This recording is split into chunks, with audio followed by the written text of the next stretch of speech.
నమస్తే. గోషామహల్ ఎమ్మెల్యే రాజాసింగ్ మరోసారి కిషన్ రెడ్డిని టార్గెట్ చేస్తూ కొన్ని వ్యాఖ్యలు చేయడం జరిగింది. మనం మొదటి నుంచి చూస్తూ ఉన్నాం.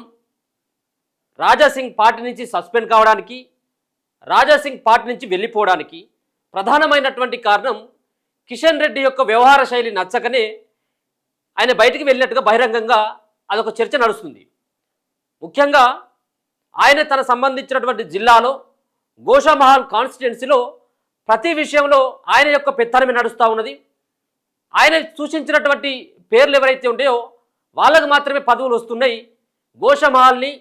గోషామహల్ ఎమ్మెల్యేగా గెలిచినటువంటి తనని అన్యాయం చేస్తున్నాడు, తనని తొక్కేసేటువంటి ప్రయత్నం చేస్తూ ఉన్నాడు మొదటి నుంచి అనేది చాలా రోజుల కానించి, చాలా ఏళ్ల కానించి కూడా రాజాసింగ్ కిషన్ రెడ్డి పైన ఆ విధమైనటువంటి కొంత కాంట్రవర్సీగానే ఆయన బిహేవ్ చేస్తూ ఉంటాడు. అంటే ఆ పార్టీలో ఉన్నటువంటి లోపాలు ఏ విధంగా ఉన్నా, ఎవరి ఆధిపత్యం ఉన్నప్పటికీ కూడా సో బహిరంగంగా మాట్లాడడానికి కొంత వెనుకంజ వేస్తారు బీజేపీలో. కానీ రాజాసింగ్ మాత్రం ఆయన తనదైనటువంటి శైలిలో దూకుడు ప్రదర్శిస్తూ ఉంటాడు. ఇక పార్టీ నుంచి అయితే సస్పెండ్ అయింది, కానీ సో ఆయనను ఎమ్మెల్యే పదవి అయితే అట్నే ఉంది. అది బీజేపీ పార్టీ నుంచి ఆయన రాజాసింగ్ గోషామహల్ నుంచి కూడా గెలిచిండు. మరోసారి ఈరోజు జూబ్లీ హిల్స్ ఉప ఎన్నికలను ఉద్దేశించి కిషన్ రెడ్డి వ్యవహార శైలిని ఉద్దేశించి ఆయన కొన్ని హాట్ కామెంట్స్, కొన్ని కాంట్రవర్సీ కామెంట్ చేయడం జరిగింది. జూబ్లీ హిల్స్లో కిషన్ రెడ్డిజీ, నువ్వు జూబ్లీ హిల్స్లో ఆడ కాంగ్రెస్ని గెలిపిస్తావా, లేకపోయినట్లయితే ఉంటే బీఆర్ఎస్ని గెలిపిస్తావా? అక్కడ బీజేపీ పార్టీ ఎన్ని ఓట్లతో ఓడిపోతుందో జూబ్లీ హిల్స్ ప్రజలు అడుగుతున్నారు. దానికి సమాధానం చెప్పమని చెప్పేసి నేరుగా కిషన్ రెడ్డికి ఒక సవాల్ విసిరిండు. జూబ్లీ హిల్స్ ప్రజలు అడుగుతున్నారంటూ. మరి ఎంఐఎం పార్టీకి ఏమైనా అమ్ముడుపోయినవా? ఎంఐఎం పార్టీకి సంబంధించినటువంటి వ్యక్తులతోటి మీకేమైనా ఒప్పందం కుదిరిందా అన్నటువంటి ఆ వ్యాఖ్యలు కూడా చేయడం జరిగింది. సో ఈ వ్యాఖ్యలు ఎంత దూరం పోతాయి ఏందనేది మనం చూడాలి. కానీ సో ముఖ్యంగా జూబ్లీ హిల్స్ ప్రాంతంలో ఒక పక్కన ఆయన మాట్లాడుతున్నటువంటి రాజాసింగ్ మాట్లాడుతున్నటువంటి మాటలే కావచ్చు, అక్కడ బీజేపీ పార్టీ వ్యవహరిస్తున్నటువంటి తీరే కావచ్చు, రెండు పార్టీలు ప్రధానంగా అక్కడ దూకుడు ప్రదర్శిస్తూ ఉన్నాయి. ప్రచారంలో కానీ, విమర్శలు కానీ, మీటింగ్లు కానీ, కార్యకర్తలను కలవడం కానీ. కానీ బీజేపీ పార్టీ ఇప్పటివరకు అభ్యర్థిని ప్రకటించకపోగా అక్కడ ఎవరు కూడా ఆ నియోజకవర్గంలో బీజేపీ పార్టీకి ఓటేయమని చెప్పేసి ఎవరు కూడా తిరగట్లేదు.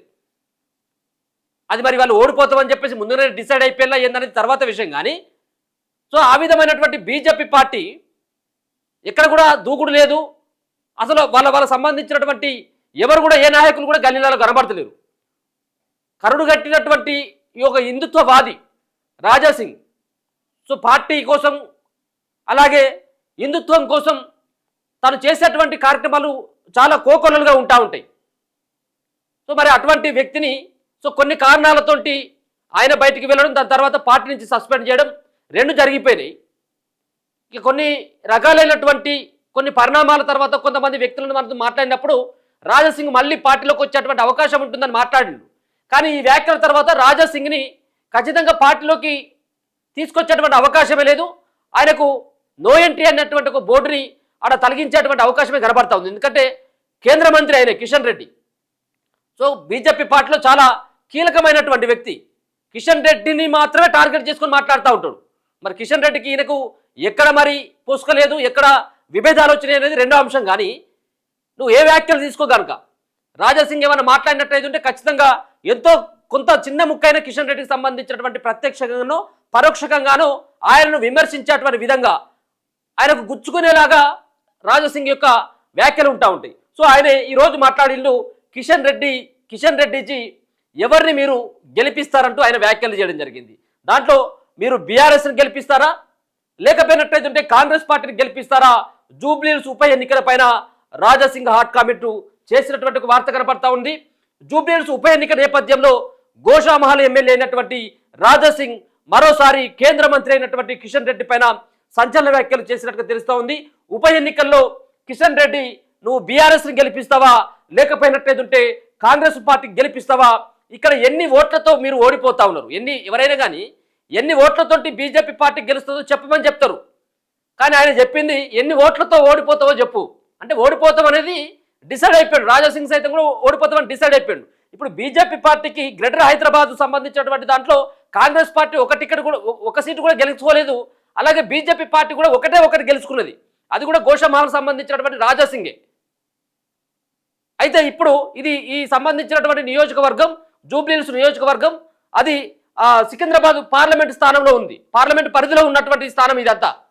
మరి బీజేపీ పార్టీ ఏ విధమైనటువంటి సమాధానం చెప్తుందో మీరు చెప్పాలని చెప్పేసి కూడా రాజాసింగ్ గట్టిగానే హెచ్చరించిండు. ఒక పక్కన మీకు ఎన్ని ఓట్లతోటి ఓడిపోతున్నారు, తెలంగాణ జూబ్లీహిల్స్ ప్రజలు మిమ్మల్ని అడుగుతా ఉన్నారు, దీనికి మీరు సమాధానం చెప్పాలని చెప్పేసి కూడా హాట్ కామెంట్ చేసిండ్రు. ఓవైసీ మీకు మధ్య కుదిరినటువంటి ఒప్పందం వల్లే ఎంఐఎం అభ్యర్థిని నిలపడం లేదా అంటే ఆల్రెడీ ఎంఐఎం పార్టీ అధినేత అయినటువంటి ఓవైసీకి ఏమైనా ఒప్పందం కుదిరిందా, ఒప్పందం కుదరడం వల్లనే మీరు ఎంఐఎం అభ్యర్థిని నిలపడం లేదా అని నిలదీసిండ్రు. జూబ్లీహిల్స్ సికింద్రాబాద్ పార్లమెంట్ నియోజకవర్గ పరిధిలోకి వస్తుందని, ఈ ఉప ఎన్నికల్లో బీజేపీ భారీ ఓట్ల తేడాతో ఓడిపోతే కేంద్ర అధికారుల వద్ద ముఖం ఎలా చూపుతారో ఆలోచన చేశారని అన్నారు. ఎట్లాగూ ఓడిపోయేటువంటిది అని చెప్పేసి ఫిక్స్ అయిపోయారు. మరి భారీ ఓట్లతోటి మీరు ఏమన్నా ఓడిపోయినట్టయితే ఉంటే మరి అక్కడ కేంద్రంలో ఉన్నటువంటి పెద్దల దగ్గర ఎట్లా ముఖం చూపుతారు? ఇప్పుడు రాజాసింగ్ది మొదటి నుంచి కూడా అక్కడ కేంద్రంలో ఉన్నటువంటి బీజేపీ పార్టీ పైన ఎక్కడ విమర్శ చేయట్లేదు, విత్ రాష్ట్రంలో ఉన్నటువంటి ఏ వ్యక్తిని కూడా టార్గెట్ చేసి మాట్లాడట్లేదు, కేవలం కిషన్ రెడ్డిని. మరి కిషన్ రెడ్డి ఇప్పుడు ఏమన్నా ఆయన కేంద్ర మంత్రి, ఓకే, ఆయన ఏమైనా మాట్లాడాలనుకున్నది ఉంటే రామచంద్రరావుని విమర్శిస్తూ మాట్లాడవచ్చు, ఎందుకంటే రాష్ట్ర బీజేపీ పార్టీకి ఆయన అధ్యక్షుడిగా ఉన్నాడు కాబట్టి. కానీ ఈయన ఇప్పుడు పదే కిషన్ రెడ్డిని ఉద్దేశించి మాట్లాడిండు. మరి ఏ మొహం పెట్టుకొని మీరు ఢిల్లీకి వెళ్తారు, ఢిల్లీలో ఉన్నటువంటి బీజేపీ పెద్దలకి ఏ విధంగా మీ ముఖం చూపెడతారో ఒకసారి ఆలోచన చేయమని చెప్పేసి గట్టిగా హెచ్చరించిండ్రు. రాష్ట్రంలోని అన్ని పార్లమెంటు అసెంబ్లీ నియోజకవర్గాలతో పాటు డివిజన్లో జోక్యం చేసుకునేటువంటి అలవాటు కిషన్ రెడ్డికి ఉందని, తన జిల్లాలోనూ అలాగే కల్పించుకొని తనను పార్టీ నుంచి బయటకు పంపించారని మండిపడ్డారు. మీరు కూడా ఏదో ఒక రోజు బయటకు వెళ్లడం ఖాయమని వ్యాఖ్యానించారు. కాగా జూబ్లీహిల్స్ ఉప ఎన్నిక కోసం బీజేపీ ఇంకా అభ్యర్థిని ప్రకటించలేదన్నటువంటి సంగతి మనందరూ కూడా తెలుసు. సో 4-5 అంశాలు చాలా ఘాటైనటువంటి విమర్శలే.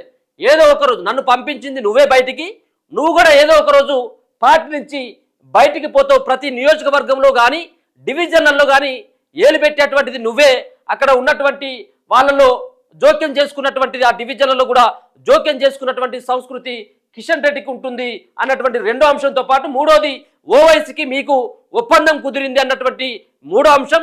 4వ అంశానికి వచ్చిన తర్వాత బీఆర్ఎస్కు గెలిపిస్తా ఉన్నావా, నువ్వు కాంగ్రెస్ని ఏమైనా గెలిపిస్తా ఉన్నావా, అక్కడ ఉన్నటువంటి ఒప్పందాలు చేసుకొని ఎవరు గెలిపిస్తావో కిషన్ రెడ్డి ఒకసారి చెప్పమని చెప్పేసి కూడా ఆయన బహిరంగంగా కిషన్ రెడ్డిని ఉద్దేశిస్తూ రాజాసింగ్ అన్నటువంటి మాటలు ఇప్పుడు బీజేపీ పార్టీలో కలవర పెడతా ఉన్నాయి. సో దీని తర్వాత ఇప్పుడు చేసేది ఏమి లేదు, ఆల్రెడీ పార్టీ నుంచి ఆయనను రాజాసింగ్ని సస్పెండ్ చేసింది కాబట్టి ఆయన పైన యాక్షన్ తీసుకుంటుందా, సస్పెండ్ చేస్తుందా, లేకపోతే ఇంకేది చేస్తుందా అనేది ఏది లేదుగా. సో ఆయనే బహిర్గతంగా విమర్శలు చేస్తా ఉన్నాడు కిషన్ రెడ్డిని ఉద్దేశిస్తూ. ఆయన చాలా ఘాటైనటువంటి ఎంఐఎం పార్టీతో ఒప్పందం అంటే ఎంఐఎం పార్టీకి ఆయన బీజేపీ పార్టీకి అంటే మనం సరే లోపల ఏ విధంగా ఉన్నదో మనకు తెలియదు, కానీ ఈ రెండు పార్టీలు కూడా బద్ధశత్రువులు అనేది అనుకుంటా ఉంటారు. అట్లాంటి మరి బద్ధశత్రువుతోటి ఎంఐఎం పార్టీకి సంబంధించినటువంటి అసదుద్దీన్ ఓవైసీ తోటి ఏమైనా నిజంగా కిషన్ రెడ్డి ఏమైనా ఒప్పందం చేసుకున్నటువంటి అవకాశం ఉంటుందా? అందుకోసం అని చెప్పేసి ఎంఐఎం పార్టీ కిషన్ రెడ్డితో ఆల్రెడీ ఎంఐఎం పార్టీకి ములాఖాత్ కావడం, అలాగే ఒప్పందం చేసుకోవడంతో ఎంఐఎం పార్టీ ఇక్కడ జూబ్లీహిల్స్ పరిలో అభ్యర్థిని నిలబెట్టలేదు. కాబట్టి మరి ఎంఐఎం తోటి ఏ ఒప్పందం చేసుకున్నావో చెప్పాలని చెప్పేసి కిషన్ రెడ్డిని ఉద్దేశిస్తూ రాజాసింగ్ అన్నటువంటి మాటలైతే కనబడతా ఉంది. చూస్తూనే ఉండండి మన తొలి వెలుగు.